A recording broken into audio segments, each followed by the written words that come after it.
Assalamualaikum warahmatullahi wabarakatuh. Perkenalkan, nama saya Mayenita Andraini, kelas B, NPM 181000331. Di sini saya ingin menjelaskan mengenai tugas yang saya buat untuk memenuhi prasyarat UAS mata kuliah Perbandingan Hukum Perdata oleh dosen Ibu Tuti Rastuti, SHMH, yang berjudul Studi Komparasi Perbandingan Sistem Hukum Islam dan Sipil Law serta Dampak dalam Sistem Hukum Indonesia. Yang pertama saya akan jelaskan terlebih dahulu, yaitu pendahuluan. Dalam hal ini berupaya mengeksplorasi perbandingan dua sistem hukum, yakni Islamic Law dan Sipil Law System, yang mewarnai perjalanan sejarah sistem hukum Indonesia. Sistem Sipil Law lebih mengedepankan tradisi hukum tertulis, sementara sistem hukum Islam, Islamic Legality System, yang mengedepankan nilai-nilai moral keagamaan. Kajian ini juga akan mengupas bagaimana sipil law dan hukum Islam bersinergi serta berinteraksi dalam implementasi sistem hukum di Indonesia. Dari kajian perbandingan dua sistem hukum di atas dapat ditarik beberapa kesimpulan. Pertama, terdapat perbedaan antara sipil law system dengan Islamic law system. Dalam hal-hal prinsip-prinsip dan karakteristik hukum, beberapa perbedaan itu diantaranya secara mendasar sipil law lebih mengedepankan hukum tertulis, yang merupakan warisan tradisi Romawi, sementara hukum Islam lebih mengedepankan nilai-nilai moral keagamaan yang bersumber dari wahyu. Selain itu, sistem hukum sipil cenderung kaku tekstual. Perkembangannya sistem hukum di Indonesia meski awalnya lebih berkarakter sipil law, namun dalam hukum Islam yang bersinergi. Selain itu juga tentunya common law sistem dan hukum adat. Berinteraksi hukum Islam dan sistem hukum Indonesia terlihat dalam berbagai regulasi, khususnya hukum perdata Islam, semisal perkawinan dan warisan. Dalam keanekaragaman sistem hukum yang saling bersinergi dan melengkapi, tentu menunjukkan bahwa sistem hukum Indonesia tengah mewujudkan suatu sistem hukum Indonesia yang berkarakteristik keindonesiaan. Selanjutnya ada rumusan masalah. Yang pertama, bagaimana konsep sipil law dan Islamic law. Yang kedua, analisis perbandingan dua hukum. Yang ketiga, jelaskan bagaimana interaksi dua sistem hukum dalam sistem hukum Indonesia. Konsep Islamic Law. Hukum Islam diturunkan sebagai wahyu dari Allah, tetapi dalam proses transformasinya diperlukan agen penyampaian untuk menjadi mediator antara sumber sakral dari langit dengan kehidupan manusia. Dalam konteks inilah Muhammad SAW dipercaya sebagai nabi untuk menjadi agen penyampaian yang mampu membahas ajaran Islam dalam bahasa masyarakat awam.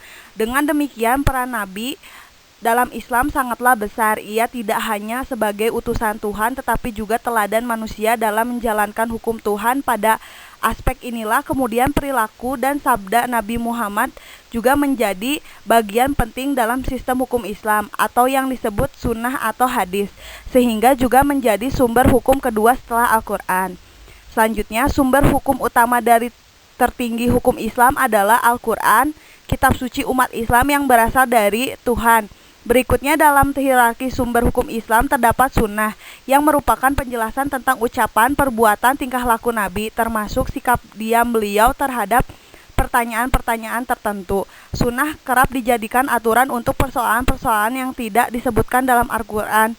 Sumber hukum selanjutnya adalah ijma, yaitu pendapat-pendapat yang diterima secara umum di kalangan ulama, terutama cendekiawan hukum dalam menafsir dua sumber hukum utama tadi. Selain itu juga terdapat sumber hukum yang disebut kias, yaitu penalaran dalam logika, terutama terkait persoalan-persoalan kontemporer untuk menghasilkan regulasi untuk situasi yang tidak secara langsung dicangkup sumber-sumber dasar. Hukum Islam merupakan sarana mengabdi kepada Tuhan dan bukan kepada masyarakat, meskipun pada aspek teknisinya sangat memahami kondisi masyarakat. Prinsip yang bekerja di sini adalah manusialah yang harus menaati hukum dan bukan hukum yang harus diciptakan sesuai dengan keinginan manusia. Oleh karena itu, hukum Islam didesain sangat komparatif dan berlaku sepanjang zaman. Ide hukum sebagai etnis yang mencakup segala-galanya menjadi karakter utama bagaimana Islam memandang kehidupan ini, termasuk persoalan hubungan dengan Tuhan, hubungan dengan manusia, termasuk refleksi hubungan manusia dengan Tuhan. Konsep inilah yang sulit dipahami oleh sebagian besar oleh orang Barat. Yang selanjutnya yaitu konsep civil law. Sistem hukum civil law system merupakan sebuah sistem hukum yang didasar pada kesepakatan aturan hukum dari perundang-undangan yang tertulis rinci. Kekhasan sistem civil law memang terletak pada tekanannya dalam penggunaan aturan-aturan hukum yang sifatnya tertulis dalam sistematika hukumnya. Ciri utama dari civil law adalah terbaginya hukum ke dalam dua kelompok hukum, yaitu pertama, hukum yang mengatur kesejahteraan masyarakat dan kepentingan umum. Kedua, hukum yang mengatur hubungan perdata, hubungan antar perorangan. Sistem civil law cenderung menganut mazhab legalisme dan positifisme. Mazhab legalisme menganggap bahwa semua hukum terdapat dalam undang-undang tertulis. Hakim dalam melakukan tugasnya terikat pada undang-undang, sehingga pekerjaan hanya melakukan pelaksanaan undang-undang belaka. Sedangkan aliran positivisme mengharuskan hukum positif sebagai hukum tertulis. Semua persoalan masyarakat diatur dalam hukum tertulis dan undang-undang harus ditaati oleh masyarakat. Civil law system memiliki kelemahan karena sifatnya yang tertulis sehingga menjadi tidak fleksibel, kaku, dan statis. Kepastian hukum menjadi tujuan utama dengan mengesampingkan kemanfaatan dan keadilan. Dalam konteks Indonesia, implementasi hukum yang positifis ini terlihat setidaknya dengan kinerja hukum yang justru menjerat rakyat kecil. Dengan demikian, fenomena legal gap, keterpisahan nilai-nilai masyarakat Indonesia dengan nilai-nilai peraturan perundang-undangan, merupakan persoalan yang mendasar hukum Indonesia, sehingga hukum tidak memiliki keterkaitan erat dengan jiwa bangsanya yang humanis.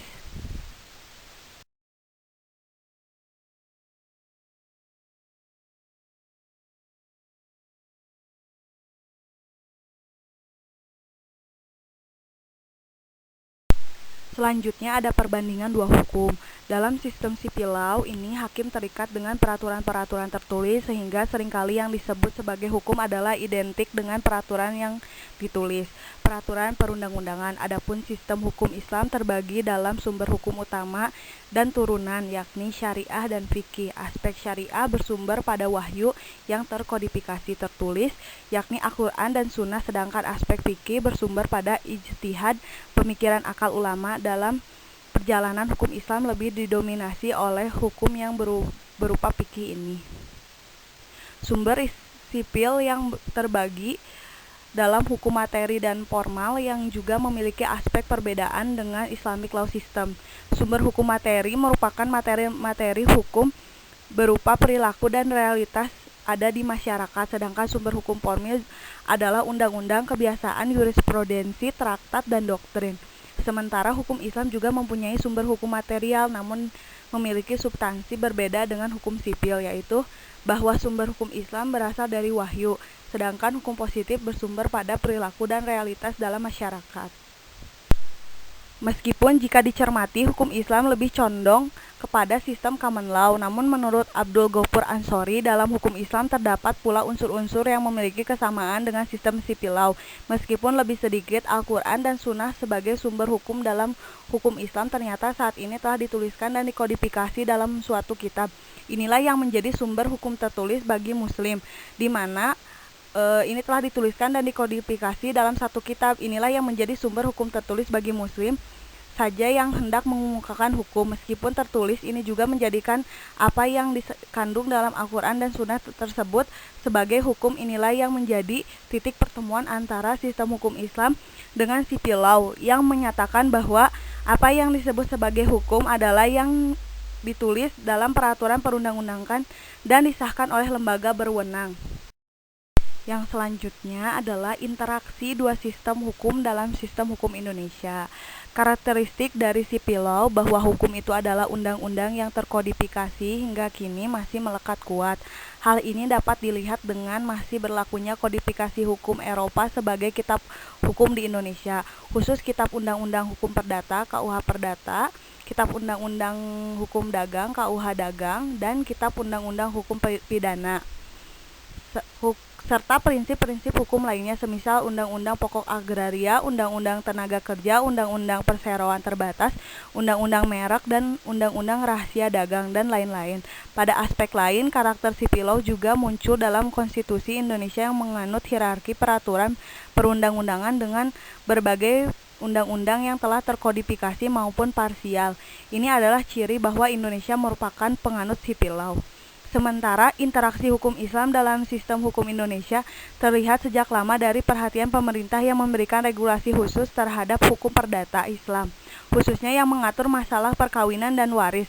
Hal ini terbukti pada terbitnya Undang-Undang Nomor 1 Tahun 1974 tentang perkawinan dan kompilasi hukum Islam atau KHI, serta Undang-Undang tentang Pengadilan Agama.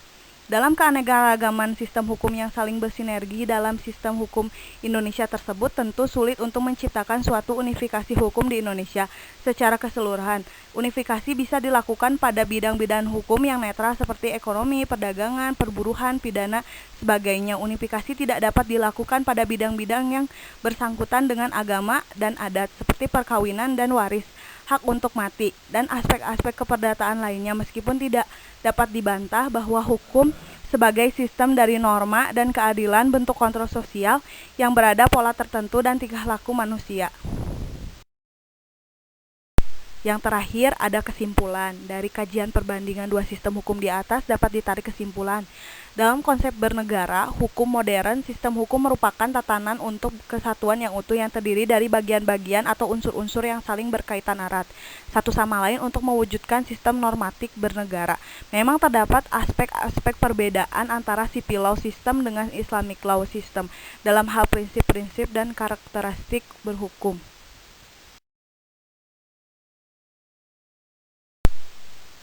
Sekian presentasi yang dapat saya sampaikan. Mohon maaf apabila masih banyak kesalahan. Terima kasih. Assalamualaikum warahmatullahi wabarakatuh.